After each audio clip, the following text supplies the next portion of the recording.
The other things that I actually really like about the gameplay is some choices that they've made, again, to build in more inclusivity.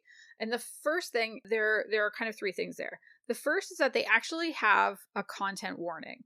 And the content warning says, this game may include references to unwanted advances, stalking, and other forms of emotional manipulation. Play with care. And so I like that that gives people a choice whether they actually want to engage or not. The next, the thing that comes up immediately after that is they say something about how like there are a lot of text messages in this game. And actually some of the text messages come from a character called Mom. If you would prefer not to receive those, let us know now and you don't have to receive them. And I thought that was a really cool choice, knowing that so many people have really fraught relationships with parents and maybe they don't want to be reminded of a parental relationship, even if it is one that is very supportive and good. And so I thought that was a good choice. And then the other one is that when you're choosing your clothes to go out in, they actually have they have options for hats, but they also have an option for a turban. And then they have an option for a head covering for women. And you can change your gender at any point. Like you can change your name at any point. You can change your gender, and the options there are, it's pronoun based. So you can choose between he, him, she, her, they, them.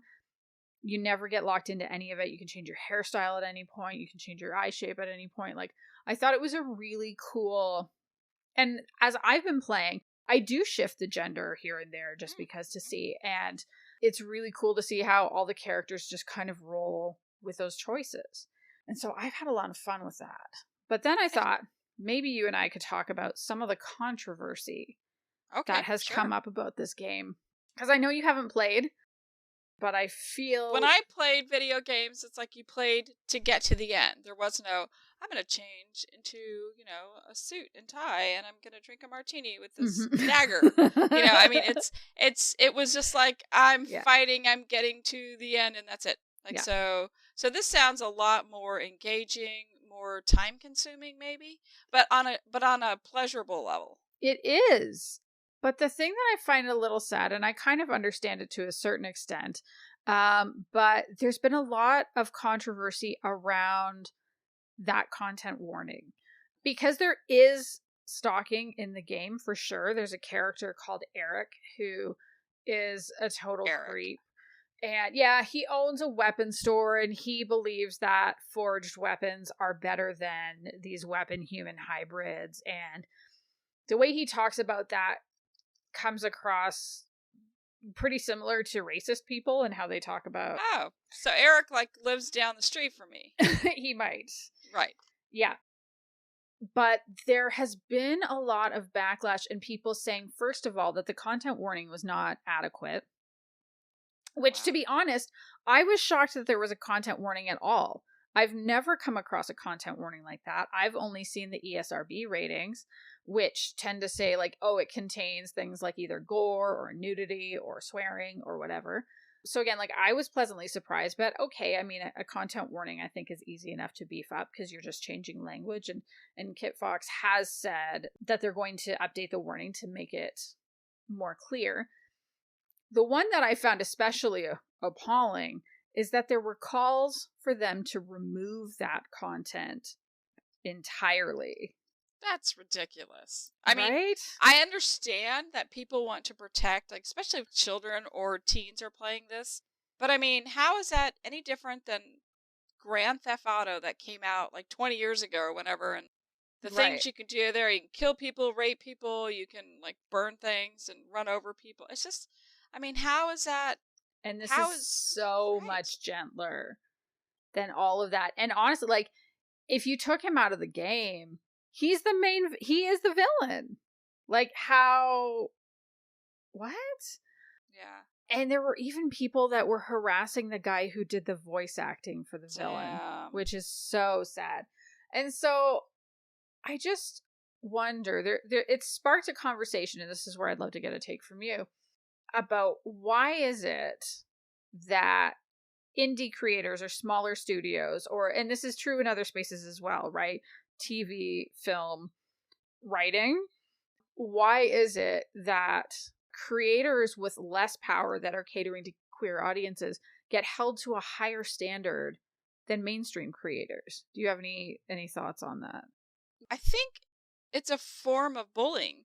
And I think smaller is a lot easier to, they're more accessible. And if you're going to like, bring something up, it's kind of like bullying. You bully the little person and, you don't want to bully the giant because you're going to get crushed. So maybe it's just like people need to pick on things and they go with the smaller because it's easier. They're more attainable. I don't know. That's what I'm thinking because that's how I see it. Yeah, I think it's definitely possible, and I don't. And maybe because it's queer. Well, and it's queer people who are making the calls for it often as well. It makes me think about Happiest Season, which I haven't seen yet, and I will see it. Yes, for we've talked about reasons. this. We're not going to announce the reasons yet, but I will see it for reasons. Yes, for reasons. People who have been paying attention to this feed might be able to figure it out by looking at the last couple of episode names. But it just reminds me a little bit of the conversation that happened around that, because I know a lot of people found it incredibly problematic because of the way the one girlfriend treats the other girlfriend or lets her family treat her. I can't remember any of the names. Yes. But basically how Kristen Stewart's character is treated. There were a lot of people that were like, no, there was like gaslighting and abuse and she should probably leave her girlfriend. And then there were a lot of other people that were saying, but we should celebrate this because how else are we going to get more queer content? And I feel like that's almost the opposite reaction to what's happened with Boyfriend Dungeon. Do you know what I mean? It's like this, and I think it is what you say, like there is that level of accessibility, like, well, you're small, so you're gonna see my email, right? Or you're gonna see my rage tweeting. Yeah. Raging at night. Yes. Well, I recommend Boyfriend Dungeon. The reason it's not an official recommendation for me is that, to be honest, I found a couple of the people that you can date in the game kind of boring. So like life, yeah. Yeah, like it's not, which is also fine. Like, and also if anybody from Kit Fox is listening, overall, I really did love and enjoy the game. I do recommend it just because there were a couple characters that didn't do it for me. Doesn't mean that they don't do it for other people, and that's fine. And so I think, if you're looking for a fairly short game to play, it's I think it's about 8 hours, and honestly I've played it through twice now. So I enjoyed it enough to play it again. So, nice. Yeah, go get it.